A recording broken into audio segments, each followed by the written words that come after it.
na naman ulit ako. Ipapakita ko sa inyo ngayon ang sitawan kong 34 days. Ang ginawa ko lang ngayon ay nilinisan ko siya. Nilinisan ko, tinanggal ko yung mga damo. Malinis na siya ngayon.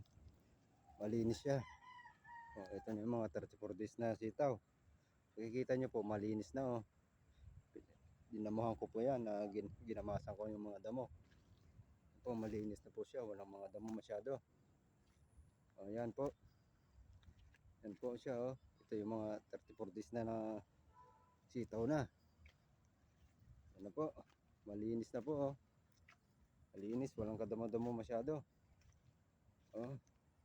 Walang masyadong damo. Walang mga damo. Masyong damo. Ito po yung mga pinaglinisan kong damo. Yan. Ito po yung mga pinaglinisan kong damo. Yung mga yan po. Yan po. Yan. 34 days na ating sitaw. Malapit na mamulaklak to. Malapit na mamulaklak. Malapit na itong mamulaklak. Kaya ngayon, sa gilid, tatabasin ko muna. Yan. Tabasin muna natin para malinis.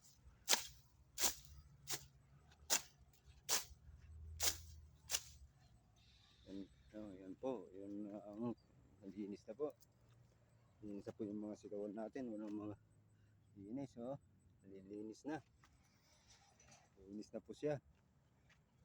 Linis na po. Mga sigawan natin. Dito hindi pa natatanggan. Dito pa lang yung natatapos kong linisan. Yan. Hanggang dito pa lang po. Yan po. Wala pa po. Madumi pa. Marami pang dumi dito. Marami pang dumi. Dun hanggang doon pa lang yung nalilinisan natin. Yan, ito yung mga 34 days na sitawan. Ito, hindi pa natin natatapos yung balag natin. Hanggang dito pa lang yung natatapos natin. Nandito pa lang. Yan. Ganyan lang po ang tapos pa nating balag niya. Yung mga 34 days na sitaw. Ano po, mga 34 days yan. Hapit na mga umakyat yan. Ito na mga ano naman to, ito naman yung mga 13 days na sitaw. 13 days. Mga 13 days. Mga 34 days yan.